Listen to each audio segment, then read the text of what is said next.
नमस्कार विद्यार्थी मित्रांनो, आपल्या सर्वांचं स्वागत आहे करंट अड्डा मराठी या आपल्या एज्युकेशनल यूट्यूब चॅनलवरती. बघा, जे कोणी विद्यार्थी मित्र आपल्या पोलीस भरतीसाठी प्रयत्न करत आहेत त्यांच्यासाठी आपण एक टेस्ट सिरीज चालू केलेली आहे, ज्याच्यामधले 4 लेक्चर्स आपण ऑलरेडी कंडक्ट केलेले आहेत. जर ते तुम्ही मिस केले असतील तर त्याची लिंक जी आहे ती तुम्हाला डिस्क्रिप्शन बॉक्समध्ये प्रोव्हाइड केलेली आहे. तिथे जाऊन तुम्ही चेकआउट करू शकता. अदरवाईज तुम्ही चॅनलच्या प्लेलिस्टमध्ये जाऊन देखील ते लेक्चर्स पाहू शकता. तर बघा, आजच्या लेक्चरमध्ये आपण सराव पेपर क्रमांक 5 घेणार आहोत. बघा, ह्याच्याशी रिलेटेड जेवढे काही क्वेश्चन्स आहेत हे हिस्ट्री बेस्ड क्वेश्चन आहेत आणि या लेक्चरमध्ये तुमच्या हिस्ट्रीच्या जेवढ्या काही संकल्पना आहेत त्या सगळ्या क्लिअर होऊन जातील. इथे तुम्हाला हिस्ट्रीशी रिलेटेड कोणताही क्वेश्चन आला तर तो तुम्ही या लेक्चरनंतर मिस करणार नाही विद्यार्थी मित्रांनो. तर बघा, इथे एक टॅगलाईन दिलेली आहे, यंदा व्हायचंच आहे, यंदा पोलीस भरती व्हायचंच आहे. अशा अनुषंगाने तुम्ही प्रयत्न करा आणि त्यात आमची देखील तुम्हाला साथ आहे. तुम्ही जर कुठे अभ्यासामध्ये कमी पडत असाल तर आपण त्या अनुषंगाने तुम्हाला प्रिपरेशन करून देत आहोत इथं आणि सराव पेपर जे आहेत ते घेत आहोत. तर बघा, आजच्या सेशनला सुरुवात करण्यापूर्वी जे कोणी विद्यार्थी मित्र आपल्या चॅनलवरती नवीन असतील त्यांनी चॅनलला सबस्क्राईब करा. त्याचबरोबर बेल आयकॉनवरती देखील क्लिक करा, जेणेकरून चॅनलच्या नवीन नोटिफिकेशन्स काय आल्या तर त्या तुमच्यापर्यंत पोहोचतील. तर बघा, आजच्या सेशनमधला पहिला आणि मोस्ट इम्पॉर्टंट क्वेश्चन आहे. याला ऑलरेडी स्टार मार्क करून ठेवा. क्वेश्चन काय आहे बघा, गांधी आयर्विन करार कशा संबंधात होता असं तुम्हाला विचारलं. तर बघा, गांधी आयर्विन करार जो आहे तो सविनय कायदेभंग आंदोलन जे आहे याच्याशी संबंधित होतं. तर या प्रश्नाचं तुमचं योग्य उत्तर आहे 2, सविनय कायदेभंग आंदोलन. बघा, या कराराविषयी तर आपण पाहणारच आहोत, पण पहिले महत्त्वाची गोष्ट आहे सविनय कायदेभंग आंदोलन.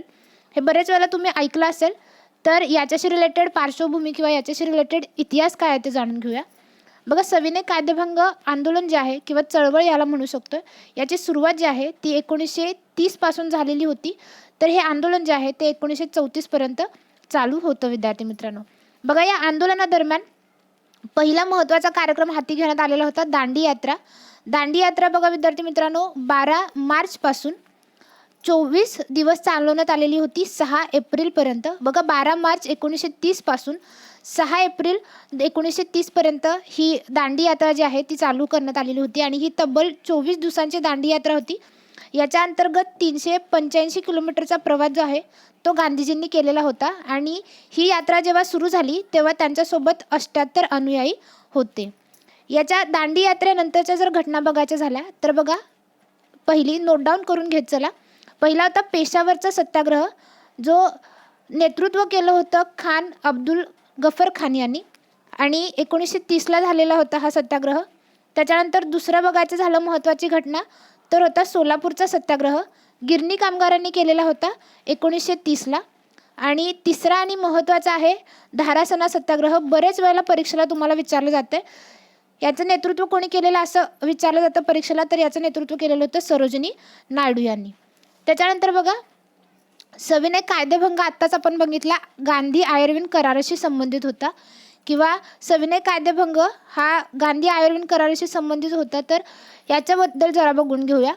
बघा, सविनय कायदेभंग आंदोलनादरम्यान सायमन कमिशनचा अहवाल जाहीर झालेला होता 1930 साली आणि या अहवालानुसार गोलमेज परिषदा घेण्याचा निर्णय घेण्यात आलेला होता. तर बघा, गोलमेज परिषदेला सुरुवात कधी झालेली होती? पहिली गोलमेज परिषद जी होती ती नोव्हेंबर-डिसेंबर 1930 ते जानेवारी 1931 पर्यंत होती.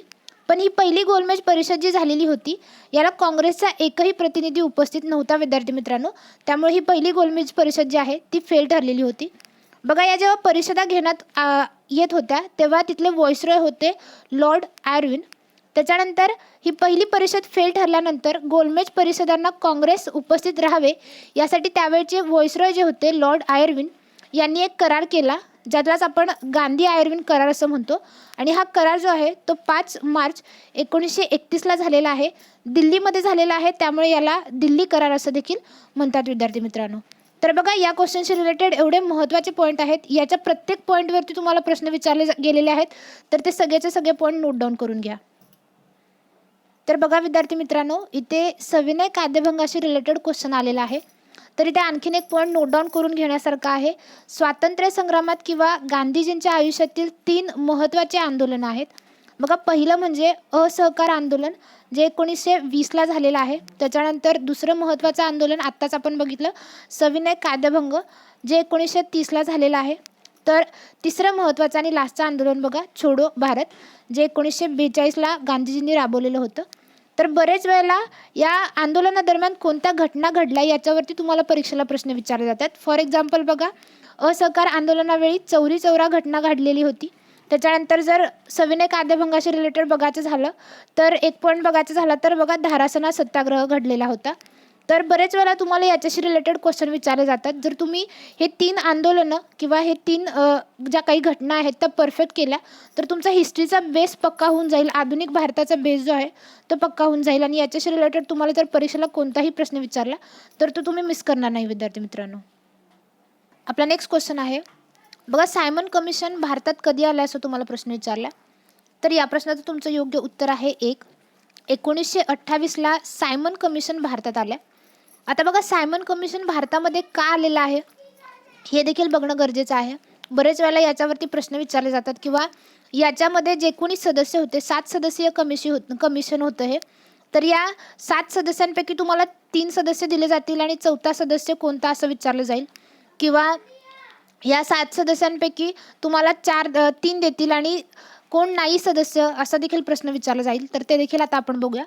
बघा भारतात हे कमिशन आत्ताच आपण बघितलं 1928ला आलं. का आलं ते बघा भारतात घटनात्मक बदल सुचवण्यासाठी त्याचबरोबर मॉन्टेगू चेम्सफोर्ड लॉ जो होता किंवा कायदा जो होता 1919चा याचा अभ्यास करण्यासाठी हे सायमन कमिशन जे आहे ते भारतात आलेलं होतं. त्याच्यानंतर बघा आत्ताच आपण बघितलं 7 सदस्यीय कमिशन होतं. बरेच वेळेला या सदस्यांची नावं विचारली जातात. तर बघा प्रमुख कोण होतं याचं नावावरूनच लक्षात ठेवा सायमन सर जॉन सायमन हे प्रमुख होते. त्याच्यानंतर दुसरे होते क्लेमेंट ॲटली. तिसरे जर बघायचे झाले तर ते होते हेरी लेवी लॉसन, एडवर्ड केडगोन, वर्नर हॉटशोन. त्याच्यानंतर जॉर्ज लेजू फोक्स आणि डोनाल्ड हॅवूड हे 7 सदस्यीय कमिशन होती ही. आणि हे फेल का झालेलं आहे बघा सायमन कमिशन याच्यामध्ये एकही भारतीय सदस्य नसल्याने भारतीयांनी या कमिशनवरती बहिष्कार टाकला किंवा हे कमिशन जे आहे ते फेल झालेलं आहे. याच्यातली महत्त्वाची घटना जर बघायची झाली तर या सायमन कमिशनद्वारे किंवा दरम्यान लाला लजपत राय यांचं निधन झालेलं आहे विद्यार्थी मित्रांनो. खूप महत्त्वाची घटना आहे ही जी तुम्ही नोट डाऊन करून घ्या. आपला नेक्स्ट क्वेश्चन पाहूयात. कोणत्या कायद्याने भारतातील प्रथमच संघीय संरचना अंमलात आणली असं तुम्हाला विचारलं. तर बघा या प्रश्नाचं तुमचं योग्य उत्तर आहे 1935चा कायदा.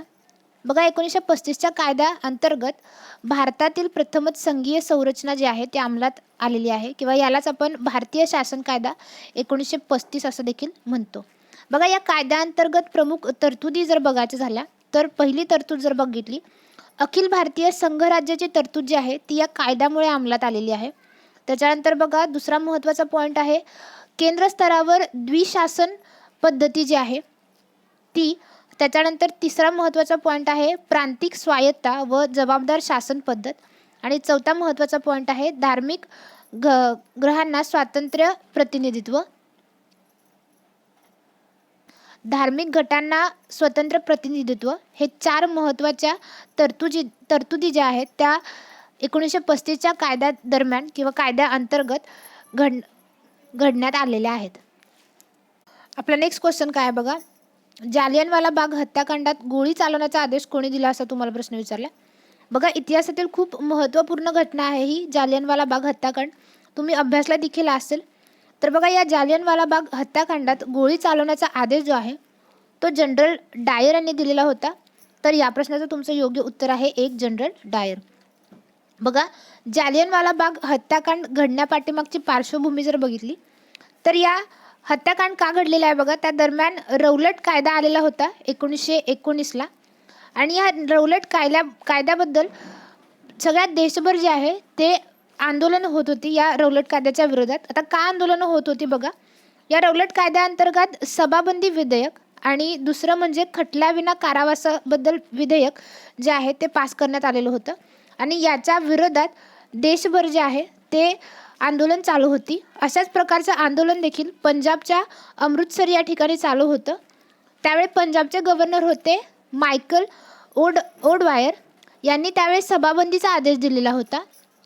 पण 13 एप्रिल 1919 रोजी बघा जालियनवाला बागेत काय होतं, डॉक्टर सैफुद्दीन किचलू आणि डॉक्टर सत्यपाल यांच्या अटकेच्या विरोधात निषेधार्थ आंदोलन करण्यात येत होते.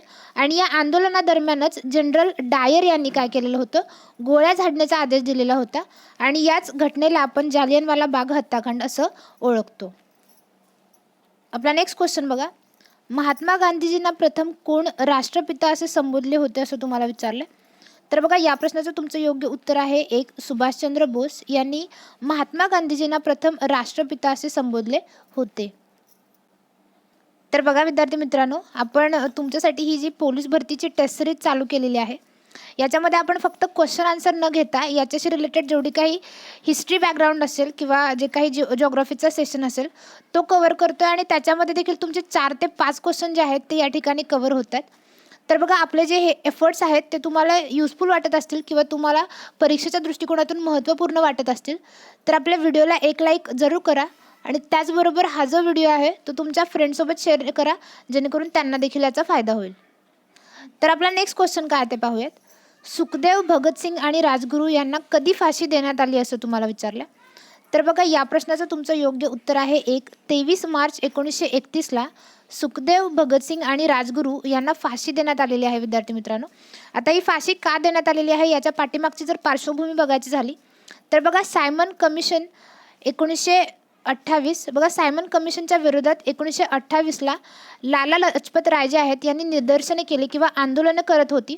आणि हे लाला लजपत राय जेव्हा आंदोलन करत होते किंवा निदर्शन करत होते तेव्हा जेम्स स्कॉट या अधिकाऱ्याने लाठी हल्ला केला किंवा लाठी हल्ला करण्याचा आदेश दिला.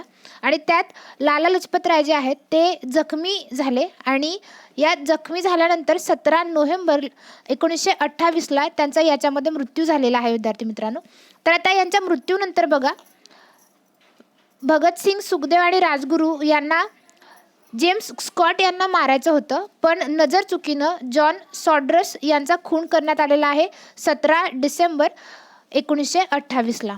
त्याच्यानंतर ह्याच्यामधली दुसरी महत्त्वाची घटना जर बघायची झाली तर यांनी तिघांनी असेंब्लीत बॉम्ब हल्ला केलेला होता. इथे फक्त भगतसिंग आहेत. भगतसिंगांनी असेंब्लीत बॉम्ब हल्ला केलेला आहे दिल्लीमध्ये 8 एप्रिल 1929ला. बघा हा बॉम्ब हल्ला का केलेला आहे, पब्लिक सेफ्टी बिल आणि ट्रेड डिस्प्यूट बिल या विरोधात हा बॉम्ब हल्ला केलेला होता. तर या 2 महत्त्वाच्या घटनांना अनुसरून किंवा यांचं गुन्हेगार मानून सुखदेव, भगतसिंग आणि राजगुरू या तिघांना 23 मार्च 1931ला फाशी देण्यात आलेली आहे. विद्यार्थी मित्रांनो, आपला नेक्स्ट क्वेश्चन बघा, केव्हा महात्मा गांधींनी साबरमती आश्रमाची स्थापना केली असं तुम्हाला विचारलं. तर बघा या प्रश्नाचं तुमचं योग्य उत्तर आहे 1. 1916ला महात्मा गांधींनी साबरमती आश्रमाची जी आहे ती स्थापना केलेली आहे. बघा साबरमती नदीच्या किनारी अहमदाबाद हे शहर वसलेलं आहे. इथे जॉग्राफीशी रिलेटेड क्वेश्चन देखील तुमचा कव्हर झालेला आहे. त्याच्यानंतर बघा बरेच वेळेला या साबरमती आश्रमाची उपनावं तुम्हाला विचारली जातात. तर याला गांधी आश्रम, हरिजन आश्रम किंवा सत्याग्रह आश्रम देखील म्हटलं जातं. आणि गांधीजींनी साबरमती आश्रमात, त्याच्यानंतर सेवाग्राम आश्रम जे वर्ध्यामध्ये आहे, या 2 ठिकाणी आयुष्यातील बराचसा काळ जो आहे तो घालवलेला आहे. विद्यार्थी मित्रांनो, आपला नेक्स्ट क्वेश्चन बघा, मुस्लिम लीगने प्रत्यक्ष कृती दिन कधी साजरा केला असं तुम्हाला विचारलं. तर बघा 16 ऑगस्ट 1946ला मुस्लिम लीगने प्रत्यक्ष कृती दिन साजरा केलेला आहे. आता प्रत्यक्ष कृती दिन म्हणजे काय बघा, मुस्लिम लीगने हिंदूंच्या कत्ली करणे असा अर्थ या लीगच्या सदस्यांनी प्रत्यक्ष कृती दिन म्हणून घेतलेला होता. आपला नेक्स्ट क्वेश्चन बघा, पुणे करार कोणत्या वर्गाशी संबंधित होता असं तुम्हाला विचारलं. तर बघा हा जो करार आहे तो दलित वर्गाशी संबंधित होता. तर या प्रश्नाचं तुमचं योग्य उत्तर आहे 1. दलित वर्ग. बघा या पुणे कराराचा जर घटनाक्रम बघायचा झाला तर 24 सप्टेंबर 1932ला हा पुणे करार झालेला आहे. तर या ठिकाणी बघा रॅमसे मॅकडोनाल्ड यांचा जातीय निवाडा झालेला होता. 16 ऑगस्ट 1932ला जातीय निवाडा जाहीर झालेला होता. आणि या निवाड्याअंतर्गत बघा फोडा व राज्य करा हे धोरण होतं त्यांचं. आणि या धोरणाअंतर्गत सर्व अल्पसंख्याकांना कायदेमंडळात स्वतंत्र मतदारसंघ मिळावा. For example Muslims, Sikh, Christian आणि दलित जे आहेत यांना या ठिकाणी स्वतंत्र मतदारसंघ मिळावा असं त्यांचं धोरण होतं. पण या निर्णयाच्या विरोधात जे आहे ते गांधीजींनी 20 सप्टेंबर 1932ला प्राणांतिक उपोषण सुरू केलेलं आहे. त्याच्यानंतर बघा 24 सप्टेंबर 1932ला या ठिकाणी डॉक्टर बाबासाहेब आंबेडकरांनी गांधीजींचं प्राण वाचवलं असं म्हणता येईल. कारण या ठिकाणी त्यांनी गांधीजींचं उपोषण जे आहे ते मागे घेण्यासाठी सांगितलं होतं त्यांना. आणि जातीय निवाड्यातील दलितांना वेगळा मतदारसंघ ही तरतूद जी आहे ती या ठिकाणी मागे घेण्यात आलेली आहे आणि यालाच आपण पुणे करार असं संबोधतो. तर बघा याच्यानंतर करारावरती दलितांच्या वतीनं डॉक्टर बाबासाहेब आंबेडकरांनी तर काँग्रेसच्या वतीनं मदन मोहन मालवीया यांनी सह्या केलेल्या होत्या विद्यार्थी मित्रांनो. आपला नेक्स्ट क्वेश्चन बघा, हिंदुस्तान सोशलिस्ट रिपब्लिक असोसिएशन पार्टीची स्थापना कधी झाली असं तुम्हाला विचारलं. तर बघा या प्रश्नाचं तुमचं योग्य उत्तर आहे 2. 9 सप्टेंबर 1928ला या हिंदुस्तान सोशलिस्ट रिपब्लिक असोसिएशन पार्टीची स्थापना झालेली आहे. बघा याच्या जर हिस्ट्री बघायची झाली तर पहिल्यांदा हिंदुस्तान रिपब्लिक असोसिएशनची स्थापना झालेली होती 3 ऑक्टोबर 1924ला. याचे संस्थापक बघा कोण होते, रामप्रसाद बिस्मिल, सचिंद्रनाथ सन्याल आणि योगेश चॅटर्जी हे तिघं हिंदुस्तान रिपब्लिक असोसिएशनचे संस्थापक होते. त्याच्यानंतर या संस्थेचं नामकरण हिंदुस्तान सोशलिस्ट रिपब्लिक असोसिएशन असं करण्यात आलेलं होतं 9 सप्टेंबर 1928ला. आणि याचे संस्थापक बघा भगतसिंग, सुखदेव आणि थापर तर भगवती चरण वोहरा हे होते. तर बघा आजचं आपलं लेक्चर इथंच संपत आहे. आय होप लेक्चर तुम्हाला आवडलं असेल. तुम्हाला लेक्चरशी रिलेटेड किंवा कोणत्याही क्वेश्चनशी रिलेटेड काही क्युरीज असल्या तर त्या कमेंट बॉक्समध्ये नक्की मेन्शन करा. आपले व्हिडिओ जर तुम्हाला आवडत असतील तर व्हिडिओला लाईक, शेअर आणि सबस्क्राईब करायला अजिबात विसरू नका. बेल आयकॉनवरती देखील क्लिक करा जेणेकरून चॅनलच्या कोणत्याही नोटिफिकेशन्स तुम्ही मिस करणार नाही. व्हिडिओ पूर्ण पाहिल्याबद्दल धन्यवाद.